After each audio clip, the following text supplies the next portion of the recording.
everyone. Welcome to Tax Byte podcast series. Today, I have in my virtual recording studio Maxime and Koen. Maxime Allard is one of our specialists in Pillar 2, and Koen de Grave is one of our tax accounting Pillar 2 specialists as well. The reason I'm holding this podcast is because Belgium published its QDMTT return, and that is a historic moment with the Pillar 2 rules rolling out throughout all the European Union member states and way beyond that.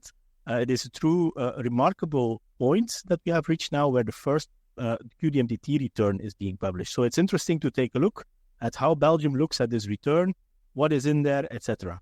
But before we dive a little bit in the QDMTT return, maybe Maxime, why are we already having a QDMTT return in Belgium while other countries still have to enact legislation, basically?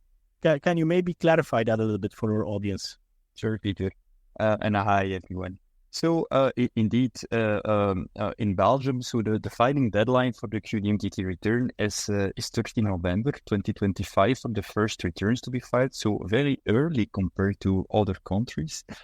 Why so early? Because the intention from the Belgian tax authorities is already to issue assessment notice in December 2025 already. So Belgium is clearly one of the first countries to move, and they clearly want to collect already the Pillar 2 tax already in 2025. Okay, yeah, no, indeed, Martin. So a very good reason why they push ahead. Now, to be very clear for the audience, what we are looking at today is a request for input consultation procedure around a draft QDMTT return that has been published by Belgium. So the Belgian authorities have decided that they want to collect stakeholder input on the return. And, well, why is this so important, so interesting? But there is a lot of debate going on the interaction between the QDMTT and the income inclusion rule, and the fact whether all details should be in the QDMTT return, and to what extent countries should then still ask for the same details in the income inclusion return. To be filed within 18 months after the closing of the financial year. So June 26 is a common date for those who have a calendar year as financial year. So this debate is ongoing, and so I'm interested to explore with you now also how detailed the Belgian QDMTT return is and to what extent, like with our notification on Pillar 2, a lot of details are maybe asked on the legal structure and so on. So maybe Koen, let's dive a little bit in the proposed QDMTT return. Maybe you can start with explaining a bit what is in there and what are the first sections of that return. Yes, thanks, Peter. So indeed, this is a draft tax return for the QDMTT return in Belgium. Public consultation is being requested, so taxpayers or anyone interested can give their comments by 8 November. And so now it's, the first publication of the first draft, let's say. But Belgium is here really head runner, as just being mentioned, the reasons why. And so we were also the first one with regard to the Pillar 2 notification, and now we all are also the first one with regard to the QDMTT return itself. So, what are the different sections of the draft, of the draft tax return? The first one is identification of data of the Belgian entity or the designated Belgian entity. So that means, in fact, that, there is one tax return or QDMTT return being requested for a Pillar 2 group. So every Pillar 2 group with one or more entities in Belgium should file one in fact tax return.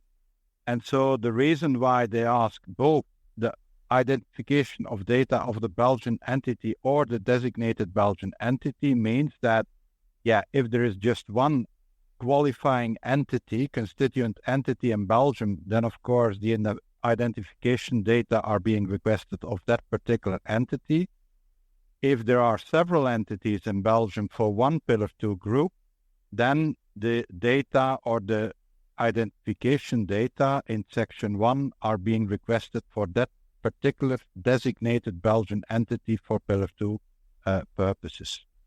What information is being requested in this respect? Well, the legal entity name, enterprise number, address, banking information.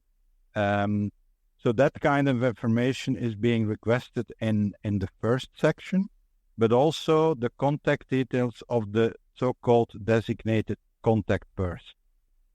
By the way, this podcast is in English, but for the time being, this draft tax return is only in either Dutch or French. It's not in there is no English version available yet. So that's the first section. Then there is a second section which is called data related to the Pillar 2 group. As Peter already referred to, if we look to these data being requested, well, the most of these data were already requested at the time of the Belgian Pillar 2 notification. So if we have made that comparison, and so indeed there is a lot of questions being raised again. Of course, there is a time gap between this filing, if this tax return is finalized, the filing, as mentioned by Maxime, will be by 30 November 2025. And of course, the Pillar 2 notification for most groups at least was already being done.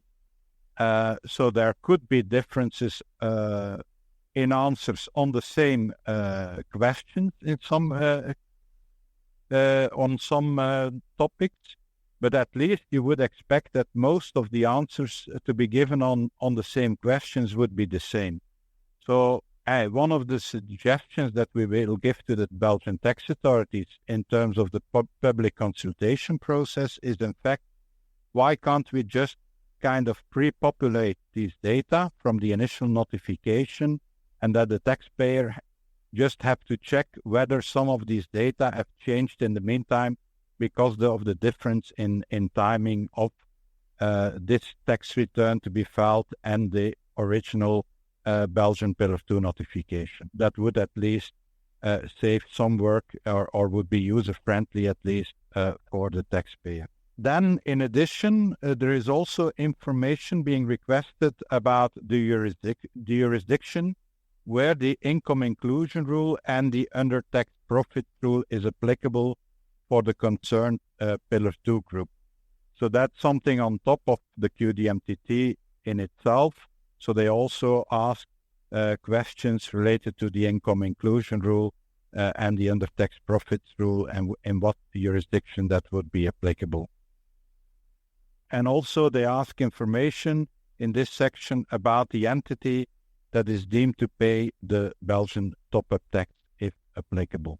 So that's the first section. The second section is on the group structure. And here again, the most part of the information was also requested at the occasion of the Belgian Pillar 2 notification. So here our request again, whether it would be possible in the final tax return to pre-populate already the data being provided earlier. Then there is the third section, and that is on the safe harbors.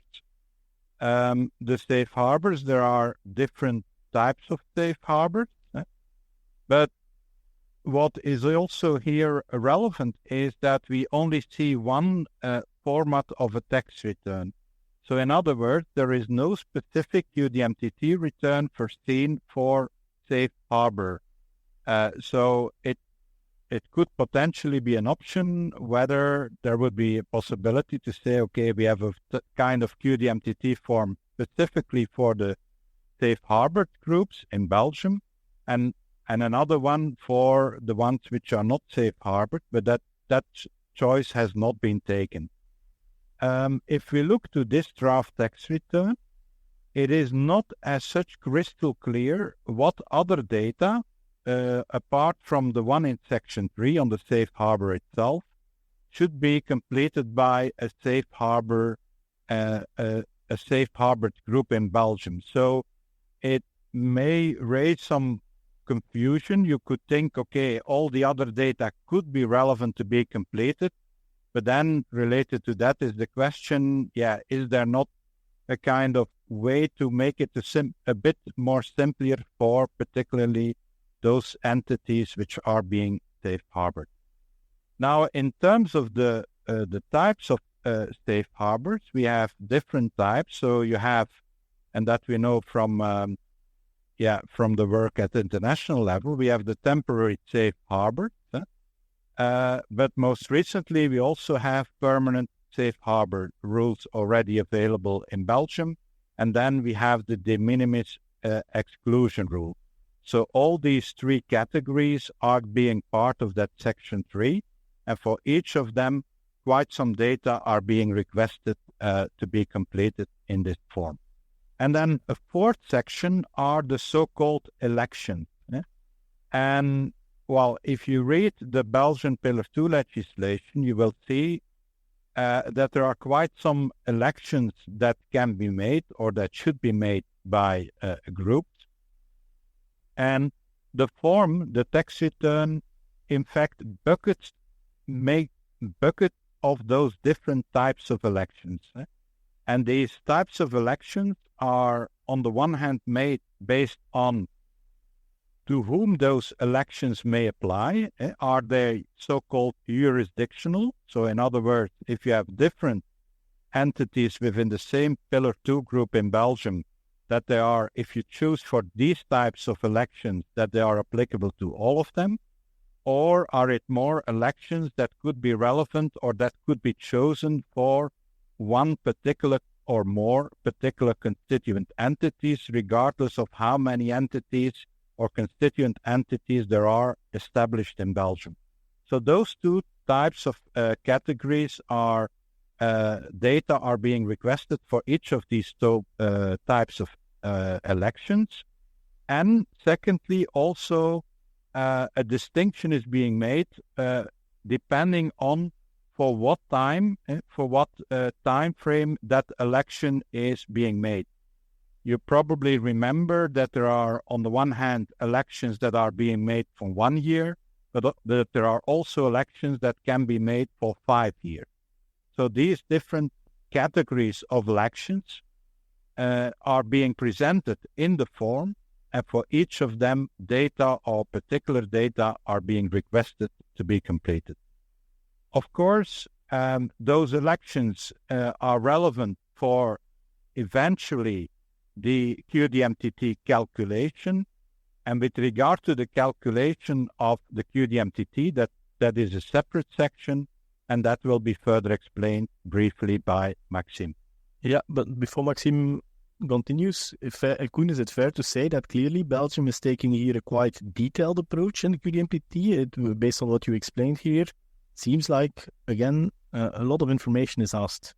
Would you, at first sight, would you agree with that it's quite an extensive return, or how do you look at that?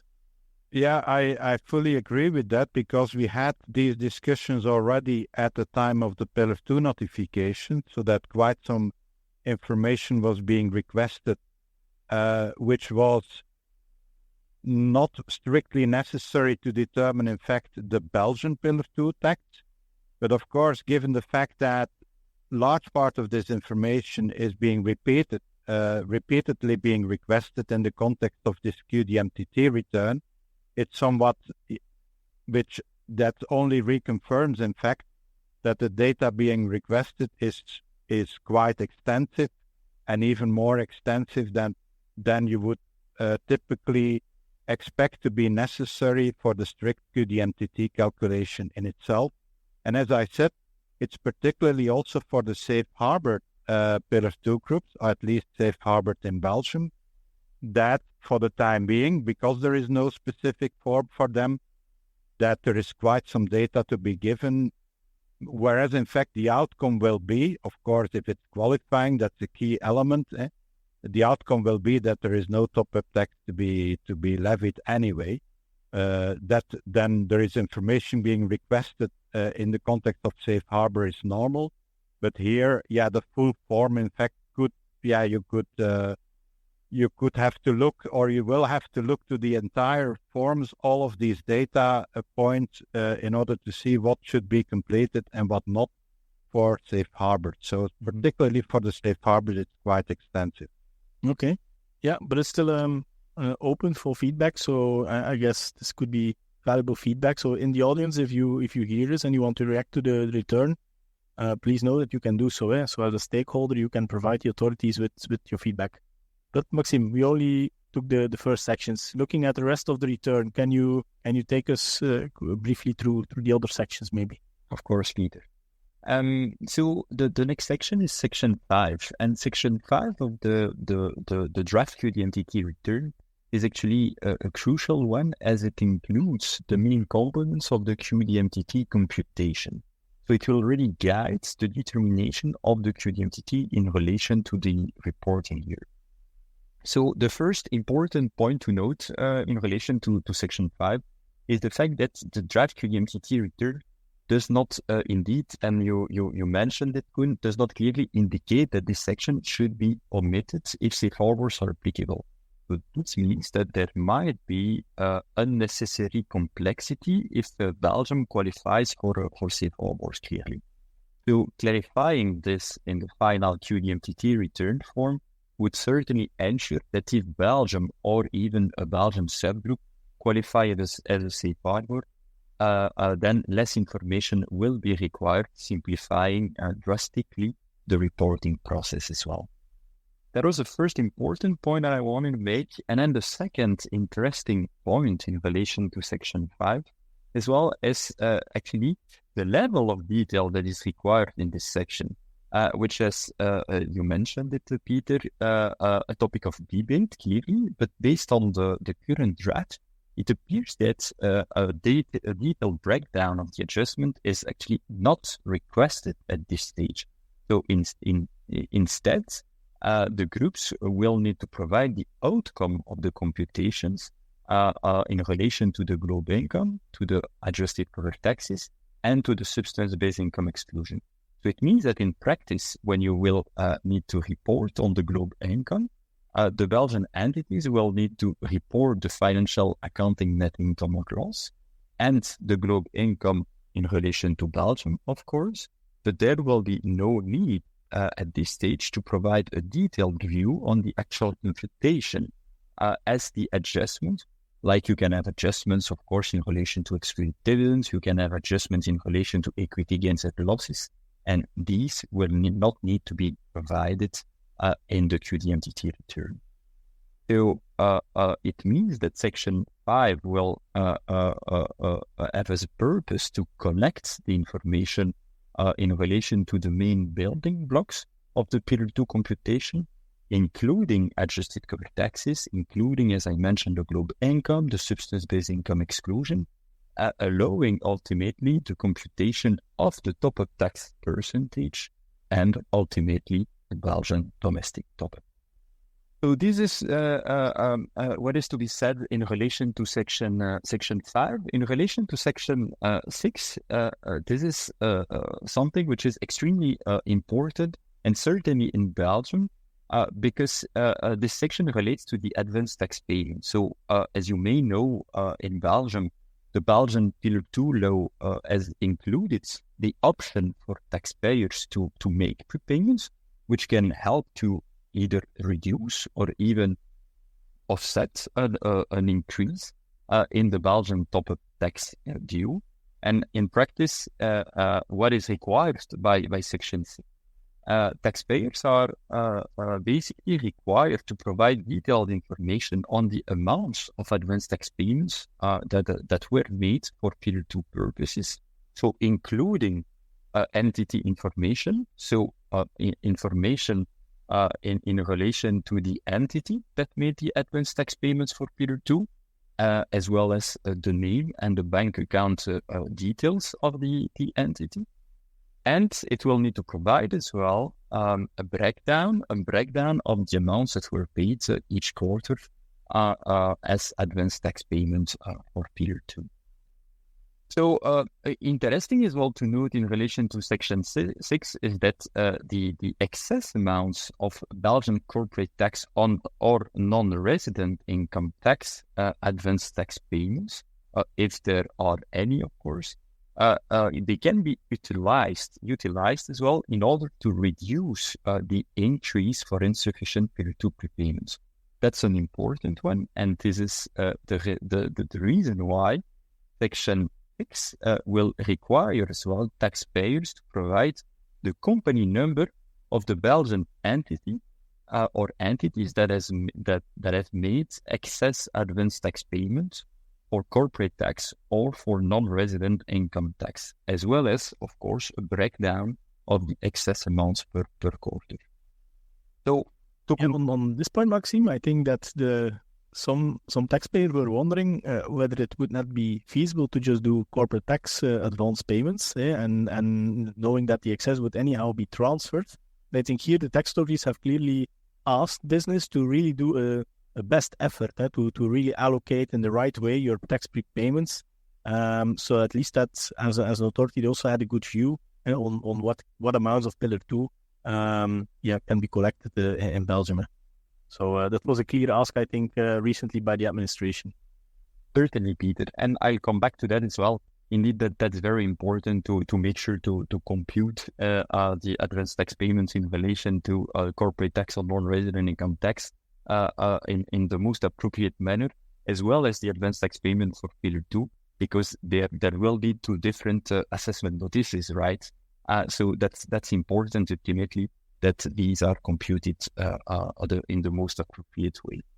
So going back, actually, to conclude, perhaps on the QDMTT form, it means that I'll briefly discuss as well Section 7. And Section 7 is the last, but not the least, part, I would say, of the draft QDMTT return, because it will gather the outcome from the previous sections, and then it will help to assess the amount of QDMTT liability, which is ultimately due in Belgium. So in this section, information on the Belgian domestic top-up tax due for each separate Belgian subgroup, if it is applicable, needs to be compiled. And then a total tax increase of 9% of the total tax due for Pillar 2 will then be computed as if no prepayments were made for Pillar 2 purposes. This process is very similar to the process that is used and applied for pure corporate tax or non-resident income tax as well. And then following this, bonification, or also called the credit, is deducted from the tax increase. And then the bonification actually is based on the amount of Pillar 2 advance tax payments that were made, and the timing also of that of the advance tax payment. So the earlier the advance tax payments are made, the higher the bonification percentage is. And the bonification can also be obtained, and that's interesting, for excess advance tax payments related to corporate tax or non-resident income tax as well. So that's what I mentioned, and that's the purpose actually of Section 6. And ultimately, all these calculations will lead to the determination of the amount of QDMTT still due, including the increase due to insufficient prepayments, and after deducting the Pillar 2 advance tax payment that were made as well. And then linking back to what you said as well, Peter, it is important to note that the excess advance tax payments for corporate tax are only relevant for computing the increase due to insufficient prepayments for Pillar 2. They do not ultimately reduce the amount of QDMTT still due. So in practice, this means that the taxpayers can be in a refundable position for corporate tax due to excess advance tax payment, for instance, but still owe QDMTT, with potentially a disconnection between the moment the assessment notices will be issued. And this clearly highlights, as we mentioned, the fact that both the corporate tax and the Pillar 2 advance tax payments should be determined as accurately as possible. So, yeah, to conclude, I would say that Section 7 is really the final output, which brings together all the data from the previous sections to compute the final QDMTT liability LTU.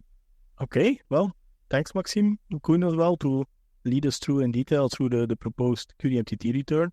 Yeah, very interesting. I think when I hear all of this, I can only conclude that clearly, one, Belgium is continuing its role as a front runner for various reasons. So it's interesting to see that we now have the QDMTT return and there's a possibility to give feedback. So I think there should also be an open invite to everyone to look into the QDMTT return and provide that feedback. And that's the only way we can improve the QDMTT return.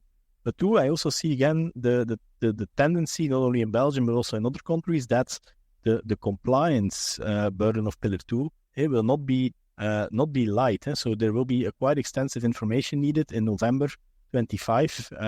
So I think starting to prepare for that at the right time will be very important for the audience. Any final remarks on your side? If you look at QDMTT return, maybe what's the key message for you, Maxime, to our listeners?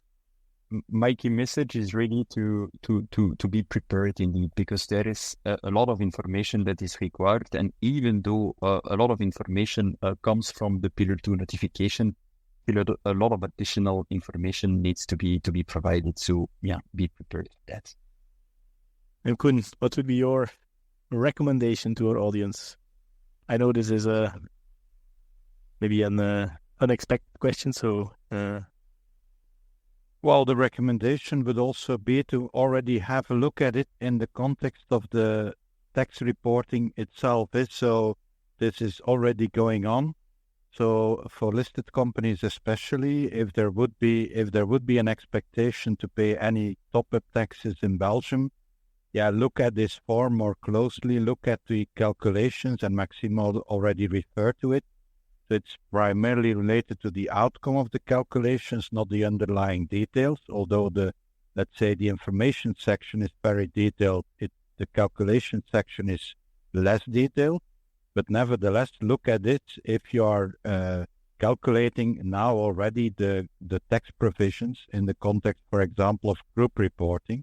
So look at this form already, particularly the information, the election part, as well as the calculation part. Yeah, indeed. Good point, Koen. Thank you for sharing that. I think what I would like to add, my takeaway, if I hear all this, is that I think as a company, you will be required to disclose a lot of the same information in various countries, in the notification, in the QDMTT return. I think you need to have processes in place to make sure consistent information is shared in all territories, and that you have a full view and make sure the right information is shared to avoid unnecessary questions, I would say. So with this, I thank you very much for contributing to this podcast, Maxime and Koen. Very interesting to see that the Belgian QDMTT return is coming and that we can give input to that. So thanks, and keep tuned in for the next podcast, I would say, to the audience. Thank you.